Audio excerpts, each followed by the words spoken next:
You don't want to change your name, but I found there's a record label that has black metal called Haydn's Heart. Oh no. Well, it's a little different, right? Because it's Haydn's. It's like it has the S at the end. Haydn's Heart and there's space. So I think you're okay. I think you're okay. He held several coin purses in a basket. 7 bags with 1,000 gold howl per bag. Pick 2 now, and the rest is yours if you bring me his daughter. Otherwise, I'll only provide you with the 3rd purse. I wrote as well, which is something, and I was like, the fan favorite? By the crowd. See, it's true in your dreams and in real life. It just happens. You're making all these predictions. Maybe one day Cryptid will be famous enough and I will get to be a virtual host for some monster event. As long as we manifest, right? We had to manifest.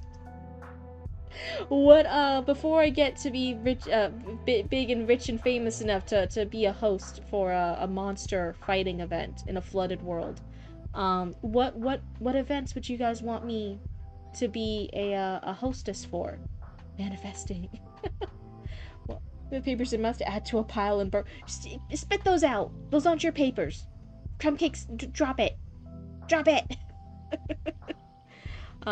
What events would you guys want Cryptid? Well, it does not matter if I actually will be good at the hosting of those events. Like, again, I don't really know wrestling or cars, but if you guys are like, no, absolutely, I just want to hear the bullshit Cryptid will say in a positive voice at like a car show, please. A fruit pie judge? That would be funny. So I'm not like hosting it, but I'm like a judge. That would be fun. I love that. I'd want to be on like some random hosting a party off. What's a party off? Like a dance party off? Like when you do a dance off? Yeah, so also he wants the daughter dead too. Otherwise I'll only provide you with the 3rd purse. She didn't answer. Her mind went over everything she could recall about both Archons. She couldn't find the dots, but she could smell it. This was a rotten deal. The battle of the best party. I would be so biased. I'd be like, the best party is whoever hosts something where they're entirely alone, curled up in a blankie, with a cup of cocoa, reading a book, ignoring everyone outside. That's the best party. The one that's not a fucking party.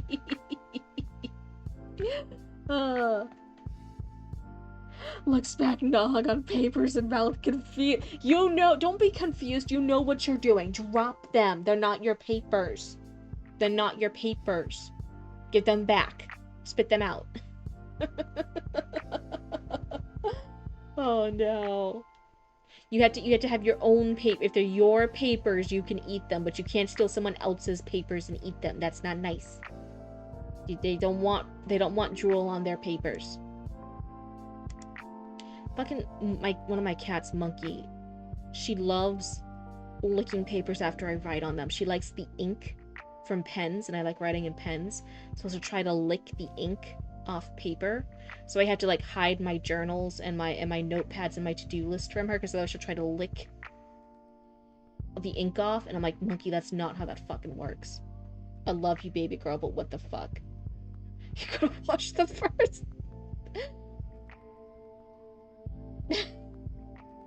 Why do you keep saying gnats? Do you mean gnaws? Okay, that's right. Gnaws on the paper. Not. God fucking damn it. We're gonna spray you with the bad water bottle. Bad. This was a rotten deal. A chuckle came from the Archon, colder than the ocean they stood beside. Padario stood nearby, and she knew he'd have questions for her when they returned to the storm crest. Kadrai stomped on the brickwork. Why did you fucking chuckle?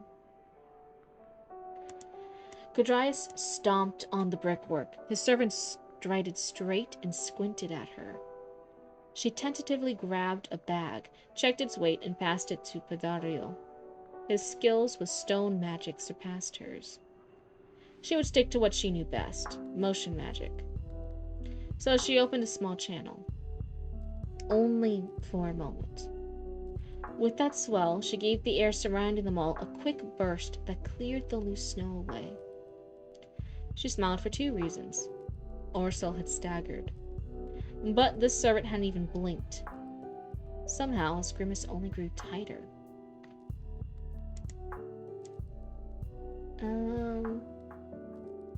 That's one reason.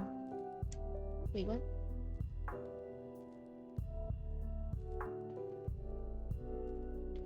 Better very sentence starts to make nouns and pronouns less intrusive. Okay. Somehow his grimace only grew tighter. Well, what do we have here? Fine, she told him, scooping up a second bag to hold it against her soured gut. It didn't help. I will get your blood tax dealt, and a trophy to boot. Gritting her teeth, she added, You have my word, your lordship. Kodrias gave a sharp, dismissive wave away, and the servant retreated the way he'd come. Then the Archon stepped forward, almost mask to mask. The frail old man was shaking under that stoicism of his. She could feel it as he hissed. I will have my revenge, and my second son will find his purpose in this life, one way or another. Okay, dude.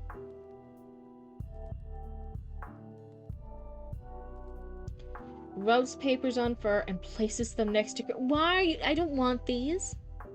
You have your raccoon's spit and saliva and now your fur all over it. I don't want these.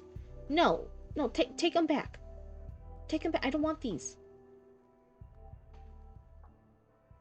Kodrias is a bit of an Altori hater. Okay.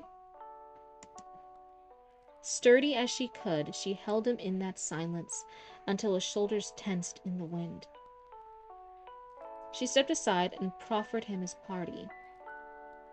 Archon Kodrias D. Orso took his leave in silence. Only the rocking drone of ships at dock provided any noise to accompany the collapsing snow under that man's even but heavy boots.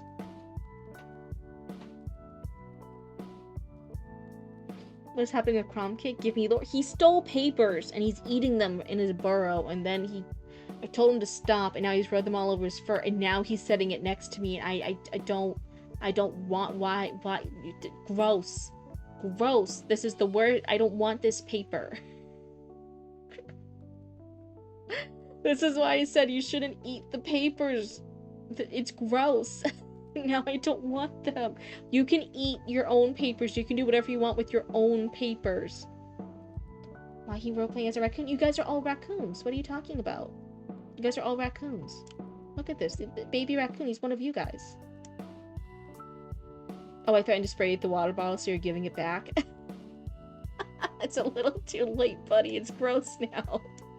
Yeah, all my followers, once you guys join the Cryptid cult, you guys are all raccoons. You guys can be other critters. Like Heidenheart is part of the Coyote Guard, because they're a mod. That you guys can be squirrels, or possums, or other things. But then you guys are just honorary raccoons. Red panda kind of guy. That's okay, you can be a red panda, you're just an honorary raccoon. That's fine. You can see them as a red panda, that's cute. But yeah, it's whatever critter you want to be, but you're just still an honorary raccoon. You're a raccoon in our hearts. You're not a possum, you're trying as an elf, but that's still an honorary raccoon. So you guys are all my lovely raccoons.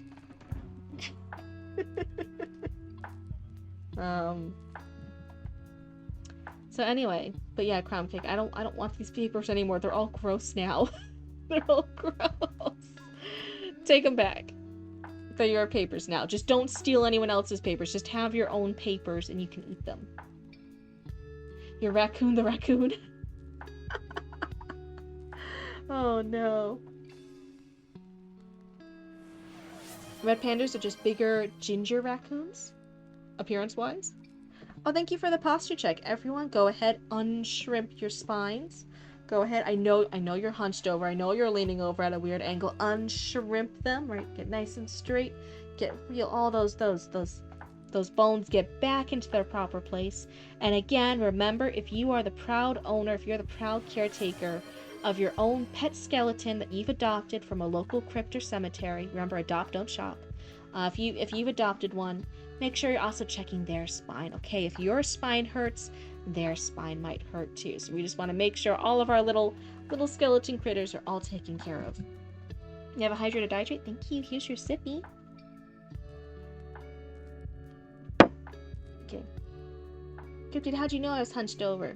I know. You guys are in a Twitch chat. Of course you guys are hunched over with your spines like shrimp. That's just... that's part of the thing. I don't think anyone's having perfect posture while they're hanging out and relaxing doing stuff in a Twitch chat. That's just... Show me one person. She's in the walls. That's right, I'm in the goddamn walls. I'm in your brains. Now I'm just chilling, feet kicked up. I don't know. I don't know. Give us an x-ray of your spine right now. I bet you. I bet you. Your spine's not perfectly straight. Watching and writing on the big 52-inch. Nice. That's a big screen. Big screen. I don't think I could do that. Oh, tweet. 25-inch. Are you dyslexic like me? You're in good company. Anyone, that's a 52-inch and 25-inch. There's a noticeable size difference there. It was an oopsie. Okay, I'll pardon you this time. I'll pardon you this time. You're fine. You're fine. I was gonna say it's a habit. It's a habit for a lot of for a lot of guys to miscommunicate inches, isn't it? Where's my 8-inch phone? You're jealous anyway. Hey, it ain't no shame to have a solid 8 inches. I'm just saying that. That's pretty good. Okay, I'll get my mind out of the gutter. I'm a good cryptid. This is a wholesome channel. I'll get back to this. We're fine.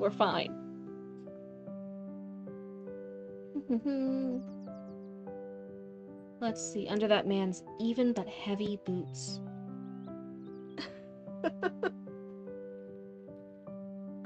Oi. Facts.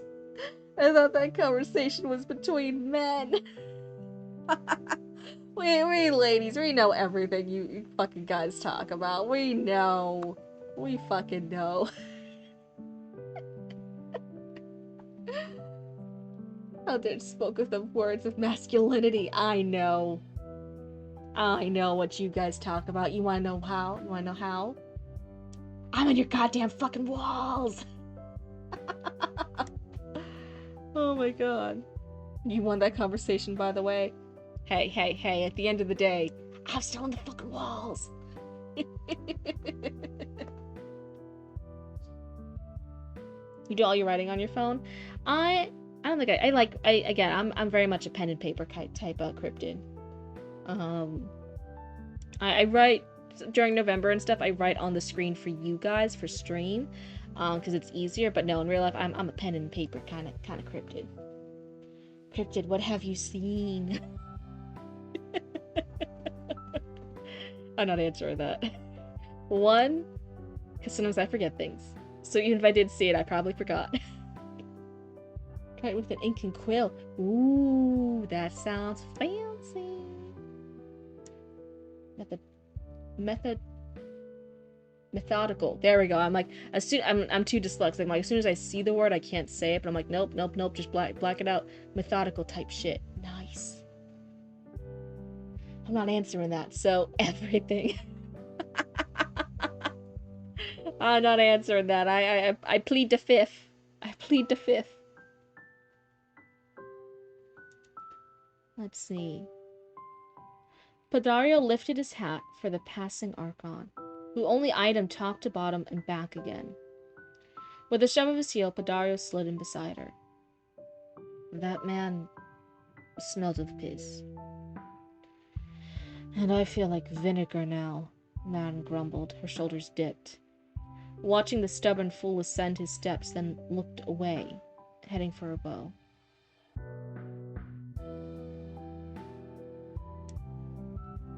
This one's worded funny. Watching the stubborn fool ascend his steps, then looked away, heading for a bow. Should it be she watched the stubborn fool ascend his steps, then looked away, heading for her bow? Because this is present. It's watching, and it's past looked. I don't know, something about that's just off. So I'd say watched. She watched the stubborn fool ascend his steps, then looked away, heading for her bow. Let's go. I want to know and plan for his plans. It's slightly off. The gentle snows and the glittering calm of the ocean of hers, all the more inviting. When Padario fell into silent step beside her. His voice was like honey on a hot cake.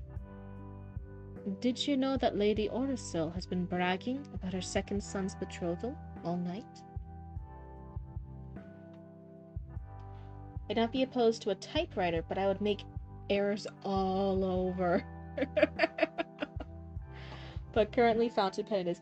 Okay, so me and Roots were at this little antique market store thing, right? And we saw a typewriter. We saw a typewriter there. It was super cool. I don't think I could type on it normally for writing, but like whatever. But you know, it's like the keyboard format, right? So then we were looking at it, and like as a joke, I did the WASD hand formation on it, right? Like gaming. And then I looked at Roots and I'm like, oh my god, Roots, can you imagine? Can you imagine hooking up a typewriter somehow to like a computer game or something, somehow like connecting these things, and then you had to like do all the game commands in like a horror movie trying to survive, but on a typewriter and streaming that way. It would be insane. There's so much the physical spacing of a typewriter keys feel and move differently than a normal keyboard. Again, they're kind of floating in space a little bit. You gotta really know where they are. Is there an undo backspace on a typewriter? You think that exists in old terminal computer form? I know in order to, there's not necessarily an undo, because again, it's doing ink. It's doing ink, right? I think you can do a backspace, but then again, you would be you would white it out. And then you would type over it. That's kind of how they handled stuff like that. Oh, hello, welcome on in.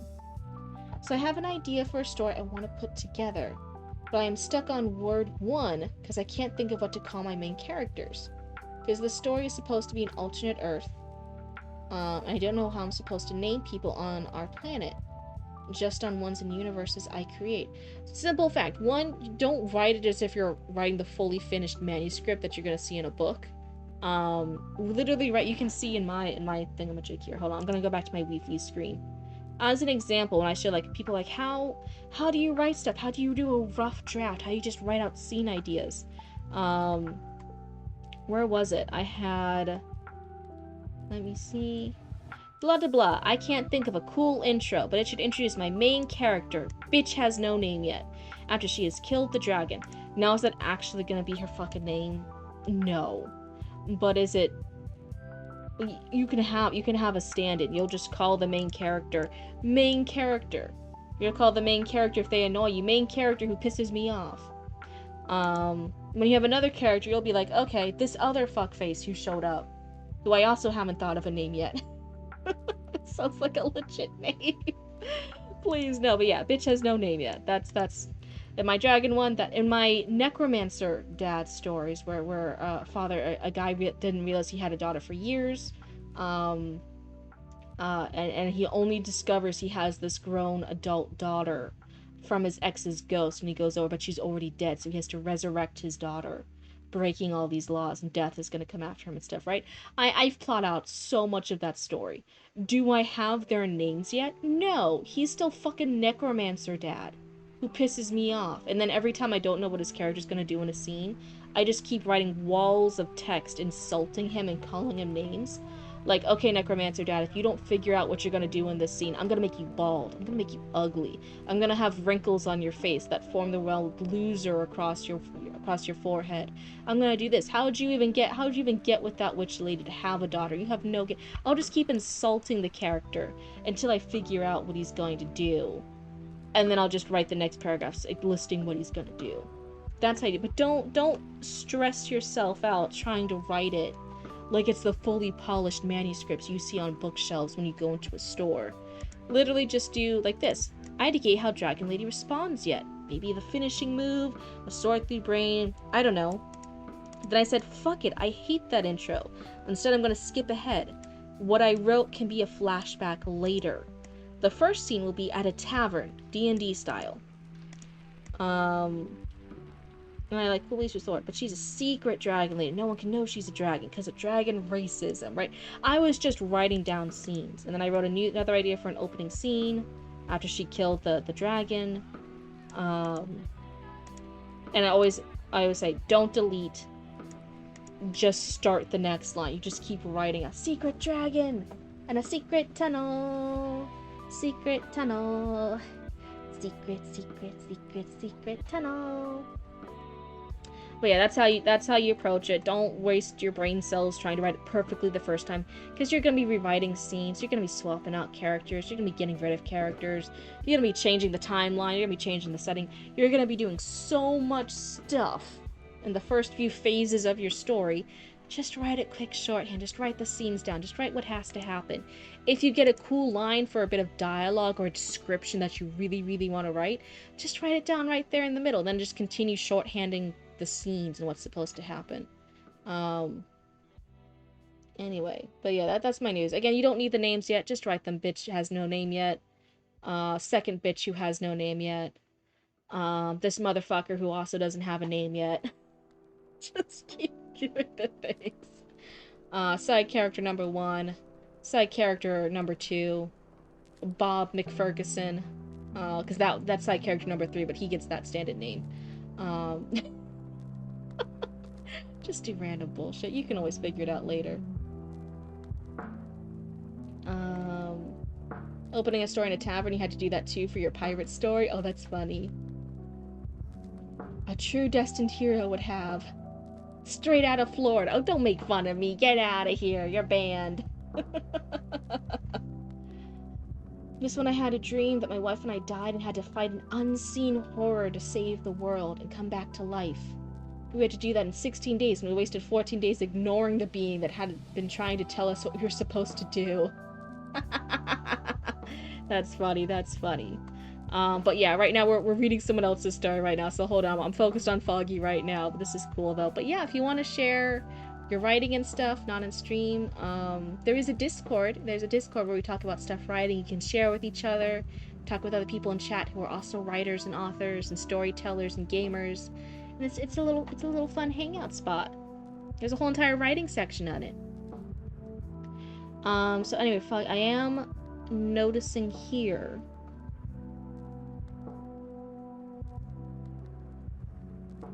when Padario fell into a silent step beside her, period. Like that's not a full complete sentence. And then another sentence, his voice was like honey on a hot cake, comma, da da da da. And I'm like, okay, that one's a full sentence.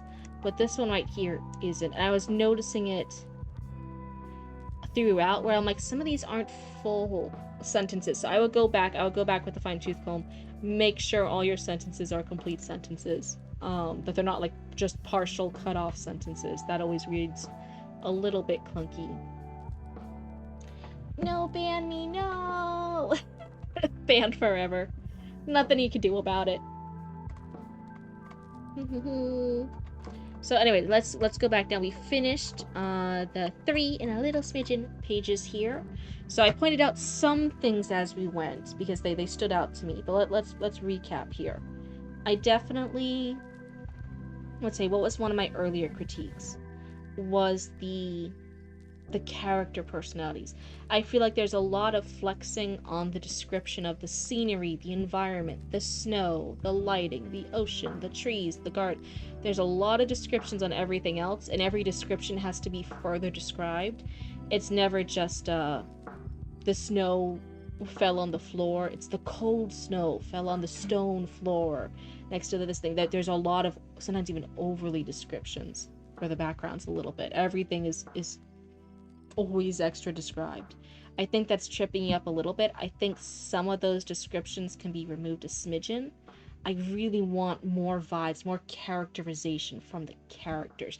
They're doing cool stuff right now. We're seeing this girl, this woman, I don't even know her age really, do an assassination deal. She just got hired to assassinate somebody who's like really scary and powerful, and she doesn't even want to kill him because he's such a big bad. But she just got paid a fuck ton of money to go murder somebody. That's cool. That is cool stuff happening here, but it was mostly focused on the snow and the other dude and the vibes and all that. And I'm like, no, that's not the cool bit. Whenever you have words, the more words you use to emphasize something, that's then the bigger priority. So the cool thing, you always want to describe the cool thing, and then the not cool things, the little petty details, the not as important stuff should always get minimal words and sentences to even sometimes no words and sentences, right? Sometimes we only briefly mention those things in passing. So to me, I'm like, no, I want to learn about how this cool lady who's killing people. She's an assassin. She's being hired for stuff. What other people has she killed? Why does she have to take this contract at a party? Why do they take days to choose their party garb when they're not even doing this deal at the party? They're doing the deal outside the party. Like what's going on here? I have questions about these cool people. Is difficult with masked character, but even the characters had a cool thing. One of them, the bear mask was moving. It moved. It was a magic mask. It was moving. It had me grinding stone noises as it moved because it was a magic mask. That's fucking cool. I want to hear more about that.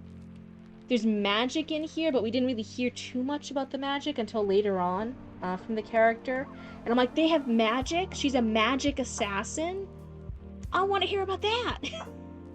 It was like a little bit of just an odd emphasis on some of the things. So I would go back. I would see how much are you physically describing things.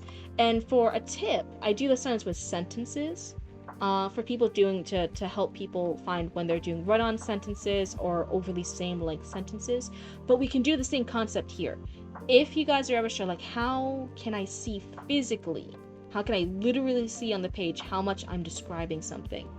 You can actually go in, and sometimes people do this with highlighters. If you want to do it with highlighters, that's fine too. Highlight in blue every part that's a description of the setting or the background or something like that. Highlight all of that until you get to a character, and every time there's a description of the character, highlight that in yellow. Right, whatever, blue and yellow. Let's go. So then this one we can do like, oh, this sentence here, this is yellow. This is describing Marin. This is describing the dude's arm. We could do here, and then but it's describing her clothes. So this part I would still describe, and I would highlight with blue, right? It's all this. And then when you're done, when you've gone through it all, you can physically see with the two colors. Oh, I went, and that's not for you here. I'm over exaggerating here, obviously, not to make you feel bad. I spent 2 pages describing the sunflowers, and I only mentioned my character for 1 sentence. Oh no, that's what you mean where I was over describing the sunflowers and not describing my character enough. You can physically see it on the page with the 2 different colors. Imagine you're a really stingy stage producer trying to buy the absolute minimum stage props. That should be you as an author when describing scene details. I definitely think it depends. It depends on the vibe, right? It depends. Because some people do obviously pull off particular scene details and environments and setting the stage stuff. It depends. That's what I always say.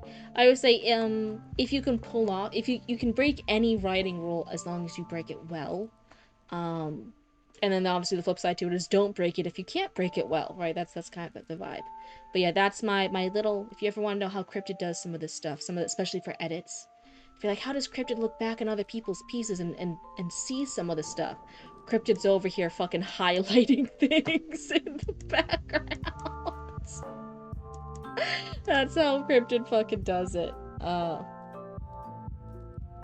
As Figure and Mon was just enjoying being outside after the hours in the party. But yeah, like as a reader, I'm over here like, why? If she's doing this assassination deal outside, she didn't even need to be at the party. But she spent days finding the perfect price. Did she need to be at the party? Is it part of the undercover stuff so everyone thinks she's just a party guest? And they don't realize that an assassination hiring thing is happening here because she's just a regular party guest. And then again, if she didn't need to be at the party, well then what? Why is she at the party? That kind of vibe. If she's at the party and they're wearing these cool elaborate costumes, it should be for a reason. The reason could theoretically be, oh yeah, she's undercover. She's just this mask costume person, so no one can tell who is being hired. As they just to the party and to gather intel on the potential for the deal. But yeah, see, like that kind of stuff. Don't just make like, oh yeah, they were at a party. She was just tired from the party. They went outside. Like no, like there's reasons here. Everything should be done with intention, with reason. For you, the writer, not necessarily the characters. Your characters can be like fucking crazy and insane, but you, the writer, should then be intentionally making them fucking crazy and insane. That's kind of the gist. But yeah, I think you have some cool characters here. So I wouldn't worry about like, oh, are my characters not cool enough for my prologue? Like, no, they're doing something cool shit. She's being hired to kill somebody. That's a cool fucking scene. I would just really lean into that more. She makes me bounce between projects like an insane chipmunk. Well, one, hold on, let me exit out of here. Thank you so much, Foggy. One, for being patient. Well, it took a while. I didn't realize this was your first critique. I don't know why in my head I thought this was your second critique. I have no idea why. But thank you so much for waiting then. I hope some of the feedback was useful. Thank you for being a wonderful, brave raccoon, for having your stuff here on the stream, getting critiqued live. I know it's always a little bit scary, but I hope not just the things I said, but maybe even the techniques I shared of like highlighting stuff, of physically seeing things like that. Helps. They do for me. That doesn't always necessarily mean they help others, but I hope they help some, at least some people. But otherwise, let me go over here. Yes, that is done. If you'd like us to keep reading more of your work, Foggy, feel free to resubmit, and we'll be happy to do that. And then so no one thinks you wrote my silly leave screen, I will remove your name. There we go. But yeah, let's see. Is it Wolfman? Wolfman. Yeah, there we go, Wolfman. Do you have a cap on the length for the stories you read and critique on stream? So it's generally, I try to do a few pages. Some people will tell you it's like 5 pages. Some people tell you like 1 or 2. I try to aim for 3, depending on how dense the pages are.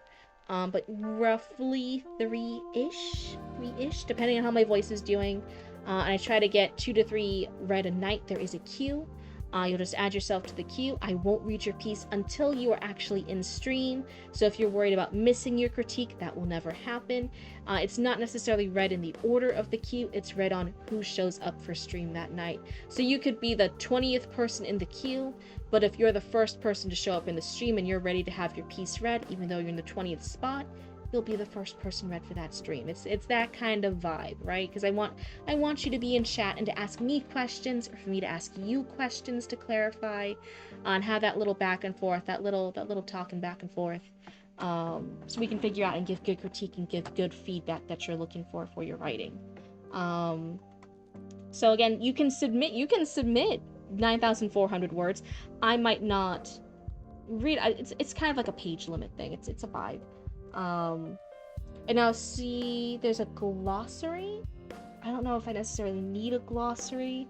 If you can, I always say sometimes the best place to start sending me stuff is from the beginning, in which case then I should be learning any glossary terms as they're introduced to readers naturally, so I might not need a glossary. If you want to send one, I don't mind looking at it. See, my ADHD makes me bounce between projects like an insane chipmunk. One thing I'll say, again, this is for critique. I'm going to very seriously give you the best critique I can. For first-time people who submit, I try to just do 1 to 2 pieces of critique.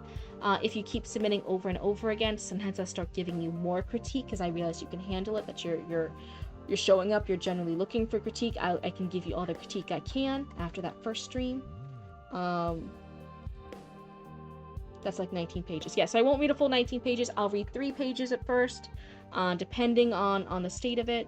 And then if you want me to keep reading, like if let's say I read the first 3, like it might be half your first chapter, and you want me to finish it, then you just resubmit. And then the next time you're in, I'll just continue from where we left off.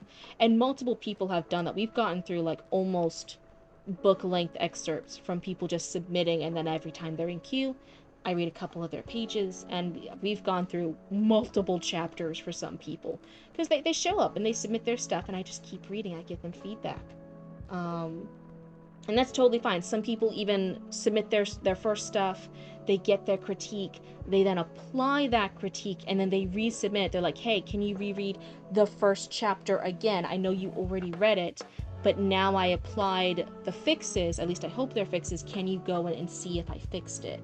And I'll absolutely, I'll be here. I'll reread your first chapter because I wanna make sure that you understood the critiques you got, that you get that feedback again.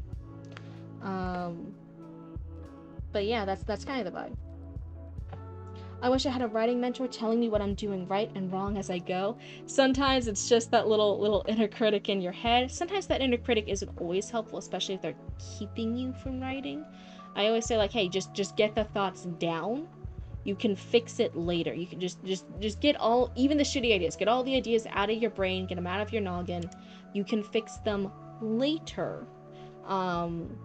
You know, put it down for a while after you finish it, then self-edit it, do the best self-edit you can. And then after a little bit of self-editing, then normally it's in a better state for you to get critique and feedback.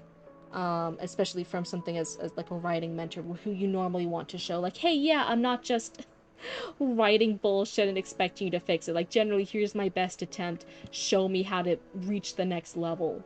You normally want to do some self-editing before showing it to a mentor. It was roughly 15,000 words. Oh my god, it really was going to be like a 1-hour special. For me, just do a read-through and give passing thoughts, which I will note down. Yeah, you guys, that's not even necessarily mentors. That's critique partners, and that's definitely, once you find a critique partner that you vibe with, that's pretty good. Then you hold on to those critique partners because it's really, really hard to find a good critique partner. If you're doing it for like a novel, like the novel's finished and now you're just trying to get everything oofed up, you can even look at beta readers sometimes. Well, healthy runner-up for that idea is just me making my corrections live on stream. Right, see? Dream host is Cryptid. Hello, my wonderful Genesis Monster Trial supporters! Cryptid says enthusiastically, waving to the crowd. It's time for another Genesis trial! So bring cheers to the contenders and their partners of this month's trial! The only thing with that is I would try not to say trial too often. That's a little bit of trials too much. That's a repetition. I tried, I say as I like have ADHD and I know I repeat myself a lot. I was about to fucking say I try not to repeat myself too often, and Lord knows if you fucking look at my streams, you would not believe that. But I already had the thoughts down. I'm on 3rd edit. I already told myself I'll fix this later, and now it's later, and I don't know if I'm fixing or just moving things around. Yep. See, that's what you could find. Critique partners. I wouldn't say necessarily a writing mentor. To me, a writing mentor is you are seriously pursuing publication. You are pretty far from your goal, so you might be paying or finding someone who is already an established writer in their career, and they are your writing mentor. They are looking over your stuff. They're getting you ready for publication before you even start going for an agent, right? It's a certain level of seriousness. I don't know, obviously everyone's writing journey and stuff, but that's, to me, what a mentor is. It's a mentorship. You are applying for like mentorship rather than just a critique partner who can kind of look at your stuff and tell you if you're going in the right direction or not.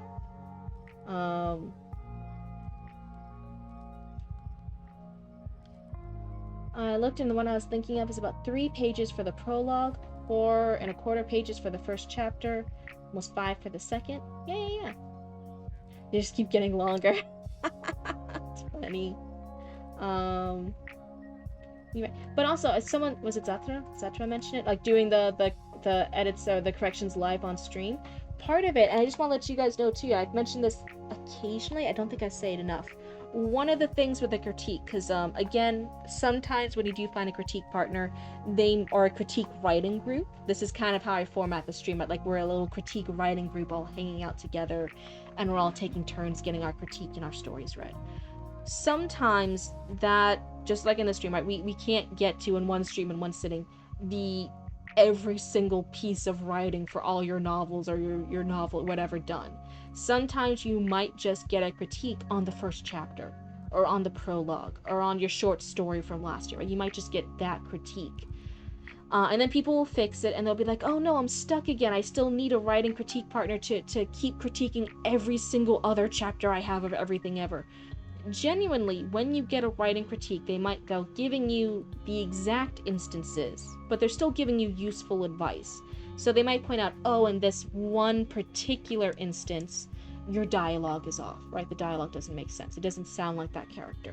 And so then you fix that line. You're like, well, I don't have any more critique partner. I need them to keep reading every single thing ever that I write for the rest of my life. And that's true. We should always have critique partners. We should always be struggling to get better and improving ourselves. But one of the things to do is realize, hey, wait, I got this critique that my dialogue voice is inconsistent. Now that they read that, let me now go through with that knowledge and focus on everything else I've written and specifically look at the dialogue. Is my dialogue consistent with all these characters, or was it like they pointed out, was it off in some places? You can now apply that knowledge to things the critique partner hasn't read. You just know that that's something you struggle with. Let's see. Oh my god, I'm behind on chat. I'm sorry. You're right. The adventurer reached the dark tower. It made him feel apprehension and fear, but he ventures further, treading, walking, and stepping forward into the apprehensive dark tower. Inside, the necromancer was so impressed with my massive pecs that he exploded. Wait, now it's first person? The villagers showered me with gold. A necromancer, who was a hot lady, married me. Freaking genius, you go, what?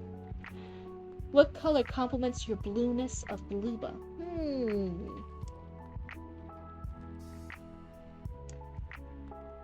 What do you guys think? Well, what kind of colors do I like? What kind of colors would work with my blueba? Let me go to my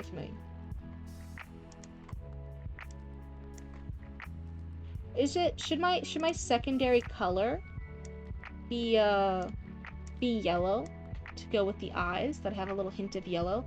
The reason why they're yellow is actually because when I get the official model, I want to have like glowing eyes. I want them to kind of look like when you shine a flashlight at a creature in the dark and the lights kind of have that eye shine, that glowing aspect. Maybe a little hint of yellow. It doesn't really work for the business colors, but hey, it could work.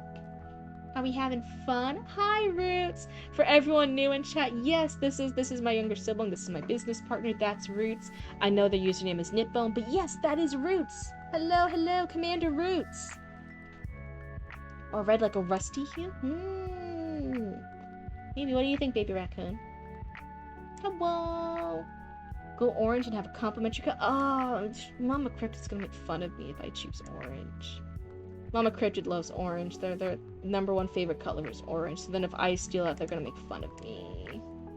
They're gonna make fun of me. I'm never gonna hear the fucking end of it. Prepare your trash tributes! Commander Roots!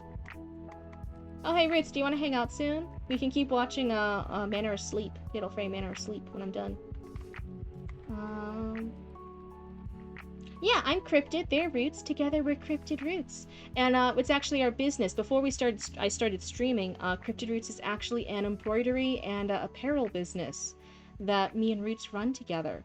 And we just had this funny bit of like, oh yeah, our business name is Cryptid Roots. I guess I can be Cryptid and then Roots would be Roots.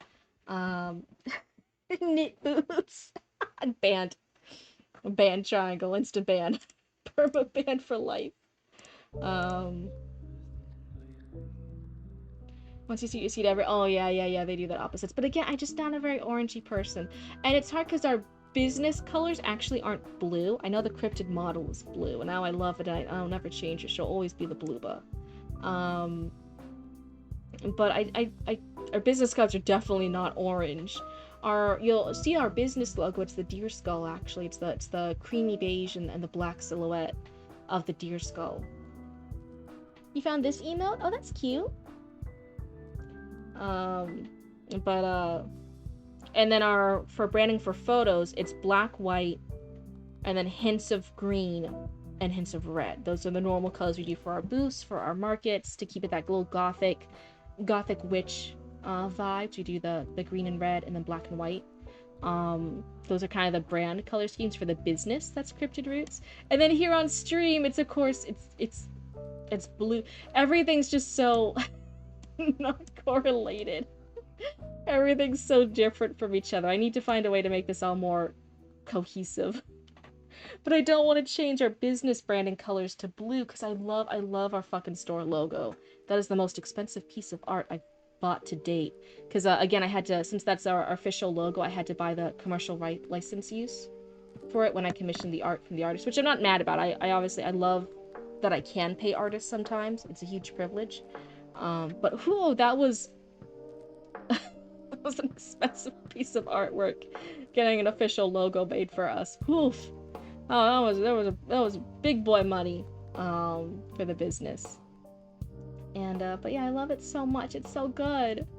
But then I also love my blue, but I don't know. That'll be future me's problem. I'm not gonna worry about keeping all the branding colors consistent yet. Oh, it's a smoking snot? I can barely see it. I can just see there's a little guy. You can just see there's a little guy on the thing. That's what happens when I don't wear my glasses, so I can have the eye tracking for the model. Maybe sunflower yellow complements you, bluebiness? That's what I'm saying. I guess because of my eyes, if I want the glowing yellow eyes, I could have yellow as a secondary color. I'm not a very yellow person. I'm not really like yellow. I'm too much of a goth kid at heart in real life. I love all my black and gray stuff. Oh no. Hello, hello, welcome on in. We just finished up our third story critique. Oh, did I remove it from the queue? Did I think I did. I think I did. So we are good. So the queue should be updated. But hello, welcome on. This is normally where people in chat, they join the Discord, they send in their stories, their fan fictions, their novels that they're working on, and then I read a couple pages and I will give 1 or 2 pieces of critique, and then people in chat can also give critique and feedback. The only rule is, you just gotta be nice about it. We all want to become better storytellers, and so in order to do that, we do need critique and feedback to point out stuff that we might be missing the mark on, but we don't need to be rude assholes while we do it. That's the gist. You think my stories are a bit too long? That's okay. Again, we just read it in chunks, so you just we just read a few pages, and if you want us to keep reading it, you just resubmit. I've read multiple chapters of some novels, like chapters like 8, 9, 10, 11, 12, 13, for some people, and it's just in chunks. We just read a few pages at a time. I wish I was more goth, but the South Texan weather makes black clothing prohibitive. But I still listen to the music. Hashtag normie goth. I feel ya. Now we need to bully each other into the ground. Into the ground. Never. No, this is a very nice chat. You guys are all very nice, wonderful raccoons. Do you go 5 pages just describing a single leaf? I can't give critique and feedback on the formatting of a script. I'm not an expert in the formatting of a script, because again, the format for a script versus a novel is a little different. For novels and stuff, if I happen to notice spelling or grammar things or stuff like that, I'll give that critique. I'm more of a developer. But anyway, yes, the short answer is yes, you can send in a script. That is fine. You do open writing sessions for students. That's super cool. So yes, I'll just focus on the feedback for the story, for the characters, for the dialogue, for the pacing. That's totally fine. We've done it here many times. We do scripts both for movies, TV shows, web comics, and regular comics as well. That's totally cool. Though story couldn't go more than 2 pages for a whole tree. We should treat it as a hard cap. No, no, again, it's just a personal preference thing. Yeah, glad I stumbled in here. Welcome on in. Let me, because I was gonna... There we go. I stream every other day. So again, if I stream one night, I won't stream the next. I'll stream the one after that. But yeah, thank you so much for joining the Cryptid Cult. And hey, I hope you like hanging out with us here. Just be aware, again, I do save the VODs and I Does the put little them... guy talk again? Yes, yes, he does. Thank you so much, Roots. You did fix him. I do share the VODs onto the YouTube VODs channel. So I always tell people, again, we haven't had any problems with it, but if you're ever worried about copyright, about theft, of someone stealing or seeing your ideas, just as a heads up, this is recorded. It is shared on the YouTube channel later on. So be aware of that. So if there's like one amazing, perfect idea that you can't bear anyone else in the world to look at, someone's gonna steal it, it's so amazing, you don't want to share it with anybody, consider not sharing that one, right? Because it will be saved forever on the YouTube channel. Just be aware. Um, Oh no, because he kept it. So we rescued baby raccoon, and but he still really liked the poster. He was really happy that everyone was so worried about him and made missing posters and went on the news and stuff, and was keeping an eye out for him. So it's now one of his pieces of decor. You know how people put posters up in their room? He has his own missing poster. How fucking metal is that? Baby raccoon's super cool. He has his own missing poster to actually hang up. Image can vary on fixation types or pros. I gotcha. Yeah, it's fan art. That's funny. My stuff is registered with the WGA, so that's not a big deal. More of that I'm looking for is what I should focus on. I have like 9 different scripts I'm writing and can't seem to figure out what to focus on. Are you working in like different genres and stuff? Like one of the, like 2 of them are for comedies, one's a vampire romance, one's an action buddy cop one, and it's kind of like, oh my god, there's so many different genres, so many different things I'm exploring, what do I focus on? Or are they all like you have 20 different scripts focused on fairies going on the power of friendship and magic to defeat the evil lord. In which case, then, hey, I think you have found your niche, right? You do thriller, psychological, horror, crime mix. Okay, so you kind of have a vibe. You do have a vibe. You do have some genres you tend to focus in that kind of work well together. So that's good. That means that you found a nice comfy spot that you're comfortable writing in. That's good. He got after he joined his own search party out in the woods. No. He was actually abducted by the lobster mobsters. The mobster lobsters? What was the way you guys said it? I'm gonna keep saying it the wrong way. Cause this is thriller. It was in the Raccoon Channel 6 news. Yeah, we have since you guys, my followers are all raccoons, you guys actually have a news station that's called Raccoon Channel 6 News. It's written by raccoons for raccoons. In other words, it's written by you guys for you guys. And then every little now again, I actually read all the Raccoon Channel 6 news and all the shenanigans you guys have been up to in the Cryptid Roots universe. My brother-in-law showed up for a surprise visit. Heart, it's all good. Real life always comes first. 100% all the time. No questions. I got you. Thank you so much, though, for hanging out the little bits you can. Anyway, what was I saying? Wait, I'm on YouTube? Holy shit, I'm famous. No wonder people keep asking for my autograph.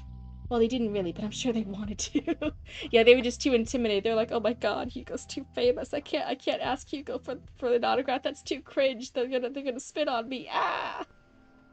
Yeah, it's just on the YouTube Bots channel. And that just helps because sometimes when you're getting the feedback or critique live, you think in your head like, oh yeah, I got all this information down. I'm good. And then like a day or two passes and you're like, fuck. What did Cryptid say about this line? What did Cryptid say about dialogue? How should I fix this dialogue? Fuck. Fuck. How do I do? You can just look at the VOD and like fast forward past everything to your specific section and be like, oh, that's right. Cryptid said I just do too much accidental alliteration in my dialogue. Okay, I got this. Let's fix it. I'm back now. Welcome back. But yes, it's nice and easy. You can just look back on your advice. It's not like it's gone forever into the void. It's just there on a little bot channel. You can see it at your convenience. Nice and easy, simple pimple, all that good jazz. But that's super cool. Is it the right wrap? There we go, right wrap. Cryptid said I was trash. Fuck, I am trash. Remember, guys, it's called trash can, not trash cannot. You guys got this. That's it. That I should delete it. That's for sure it. Oh my god. Are you role playing as a raccoon now too? Claws apart, a roll of paper towels, and sneezes. Oh, my lovely raccoons. I'm gonna yoink that. It's a common saying. I did not come up with that. That's a little common thing. But anyway, yeah, those were our 3 stories today. Thank you so much to our amazingly brave raccoons. We're both sending in their work. I know getting critique is scary. Sometimes it's really, really protective. We want to protect our stories. We don't want to hear all the things that we fucked up or messed up on. But it's an important part of being better storytellers.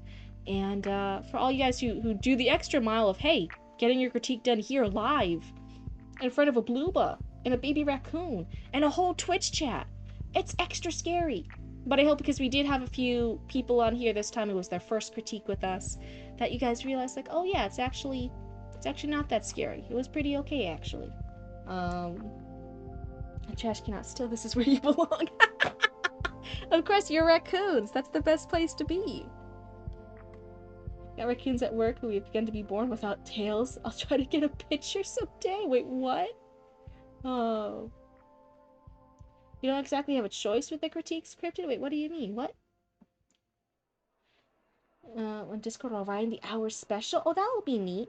I'm, just as a whole heads up, I do have that voice chat in for you guys to use. I don't super monitor it.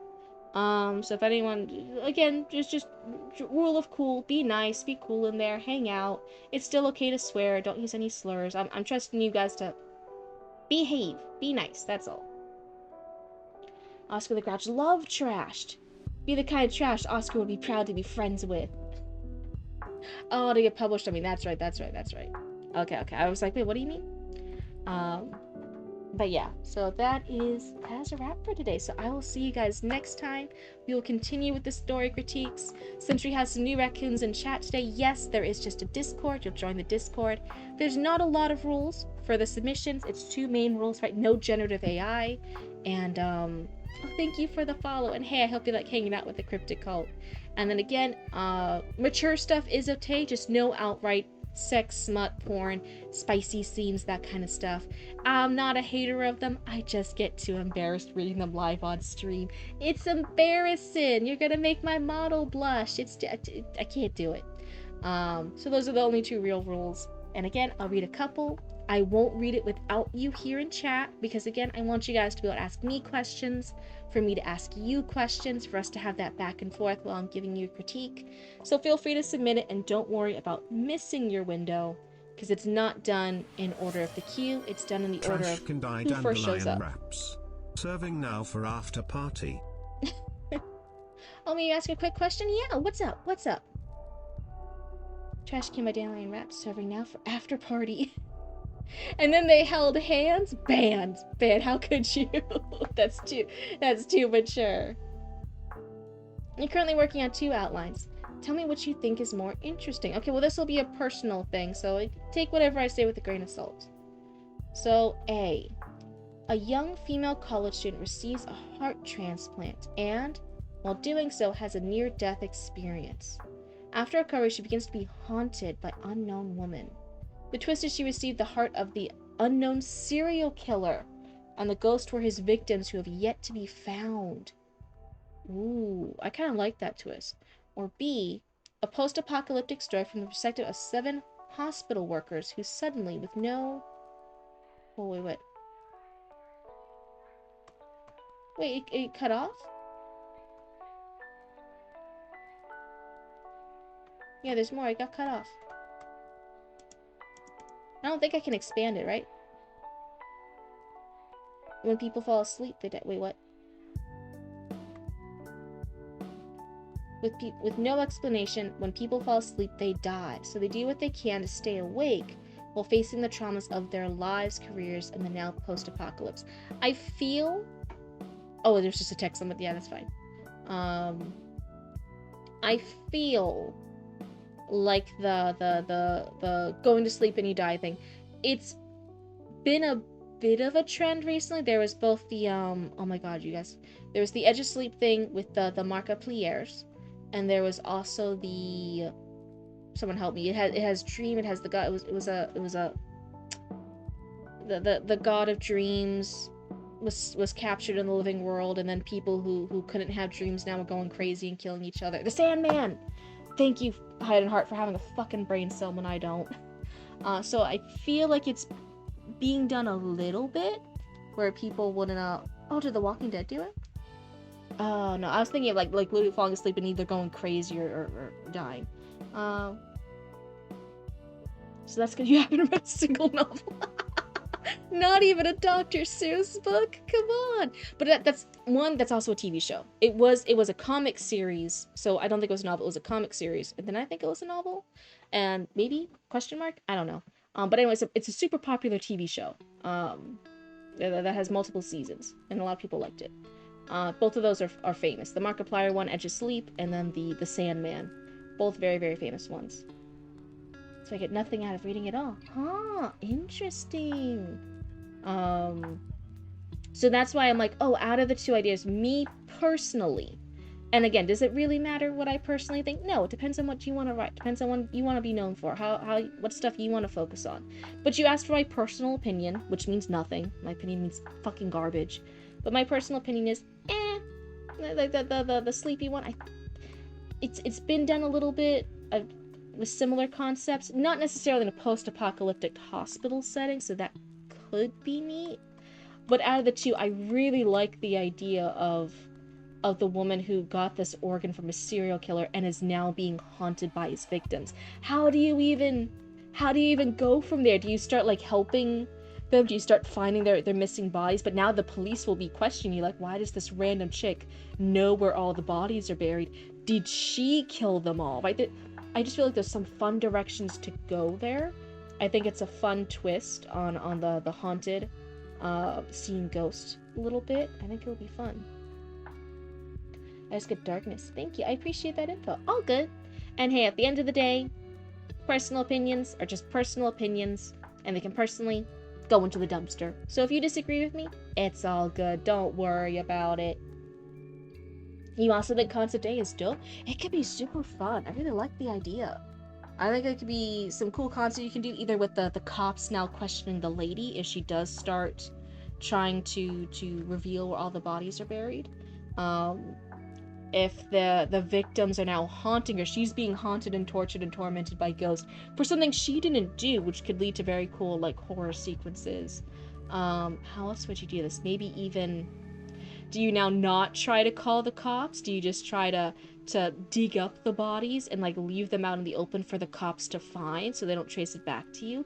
But now you've got to start hiding evidence. You have to make sure that you don't drop like any hair or fingerprints on the scene, or they could trace it back to you, and now they definitely think you murdered somebody. I even wonder if she sees the ghost of the people killed by the serial killer, could a season finale twist even be that now she starts being haunted by the serial killer because she has the serial killer's organ, obviously.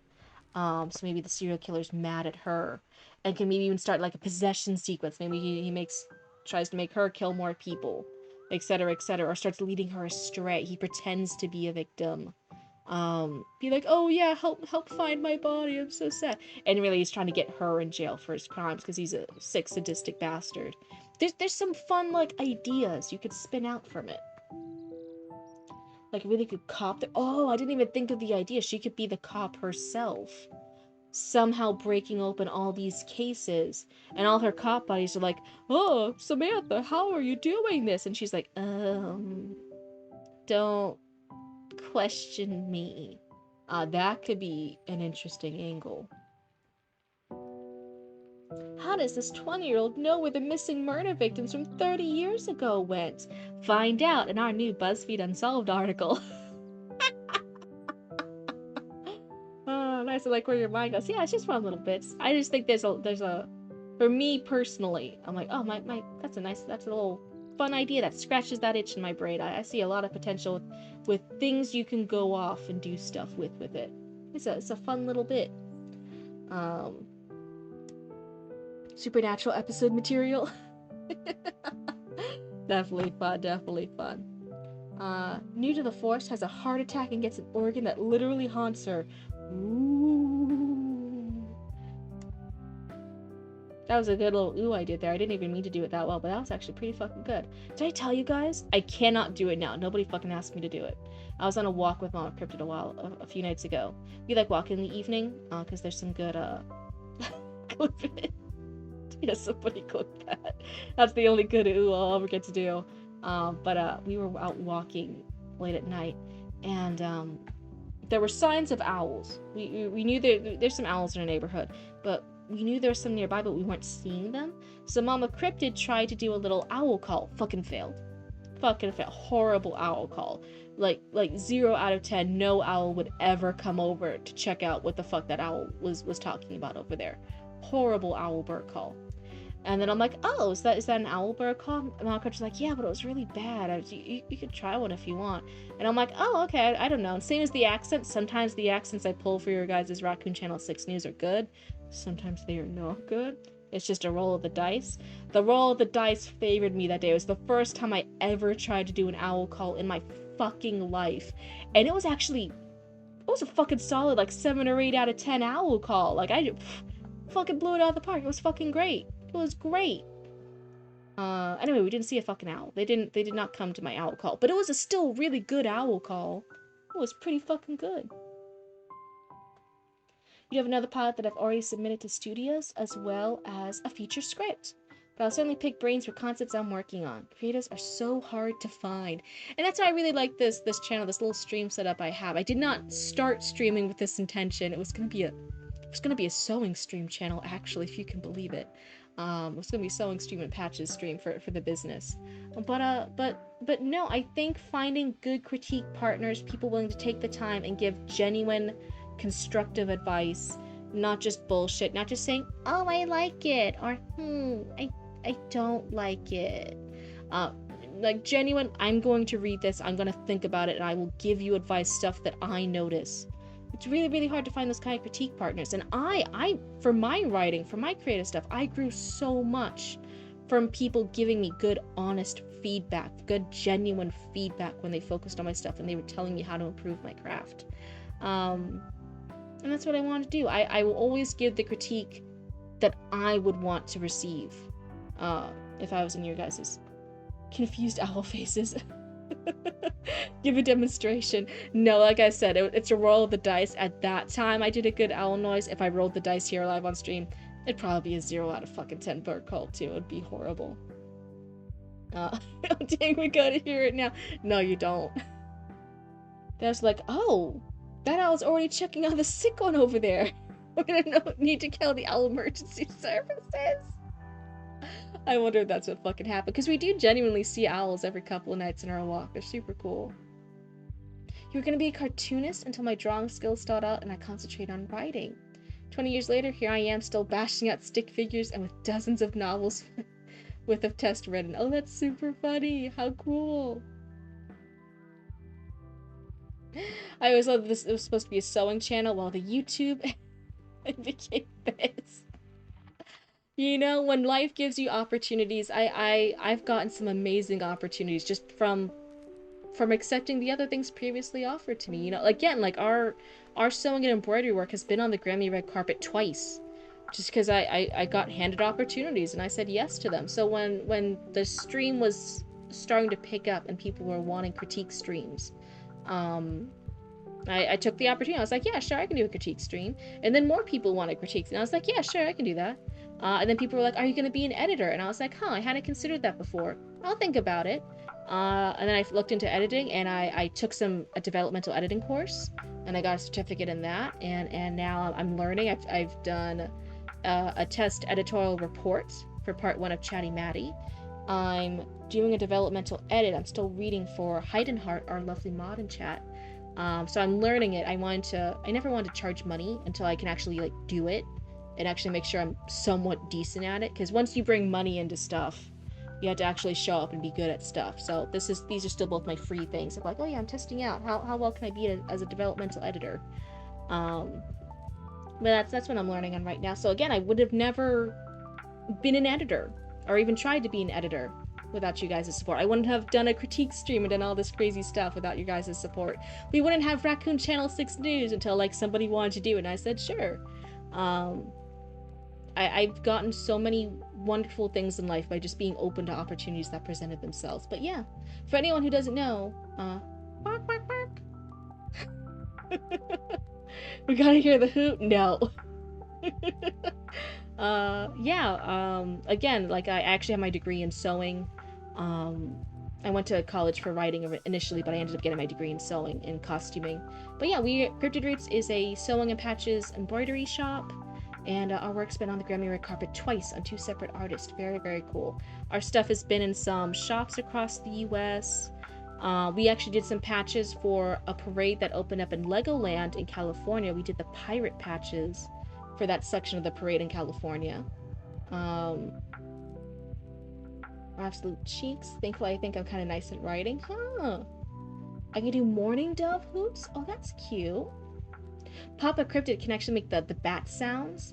So when we have a lot of bats in our neighborhood, so when he steps out in the evening, he can make the little bat calls to them, and some of the bats will actually come closer to like come and check out, like, hey, what?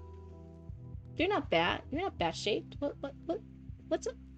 You're not bat shaped. What? Not bat. Bat sound, but not bat shape. What? And then they'll fly away. But he can call over the bats sometimes to come hang out with us. It's really cute. And now you're running a persistent critique debt. What do you mean a critique debt? Wait, what do you mean? I'm charging $500 for existing. I'm great at existing. I'm horrible at existing. I have anxiety.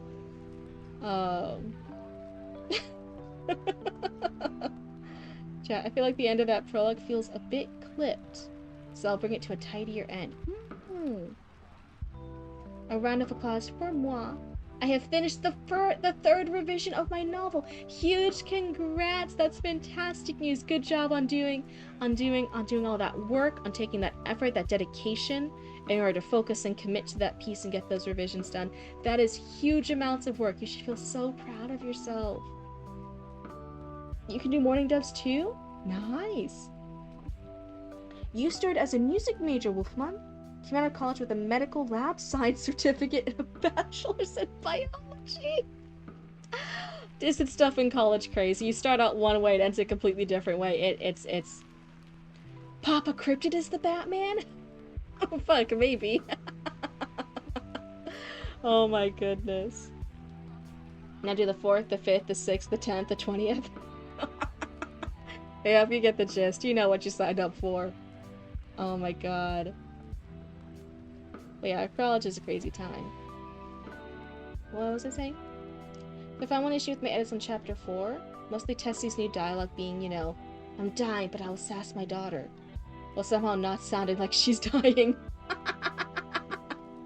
Oh, the challenges. What was but anyway, yeah, so thank you all to my new raccoons. Thank you for hanging out with us for a bit. If you guys are new here and you're thinking of submitting your work, I'd be happy to see you guys and help you guys in any way I can on your writing and story crafting journey, even if that's just me being a little blooba here in this corner, cheering you guys on, being your personal blooba cheerleader, and giving your stuff and reading it over and giving whatever critiques I can. Again, for the new people here, the first submission, I normally limit it to just 1 or 2 critiques, not including like spelling or grammar edits. Like if I notice a misspelled word, that doesn't count towards your critique.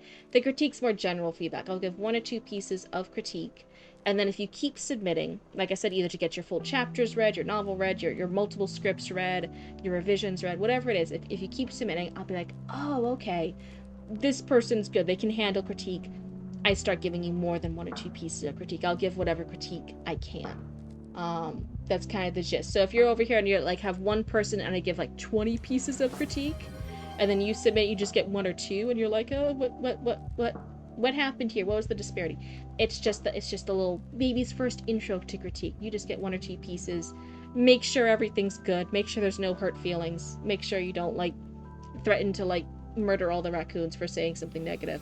After you pass that, then you're good. Oh, hey, thank you so much for the hydrate or dihydrate, and thank you so much for the sub. That's so sweet. I hope you enjoy your time over here.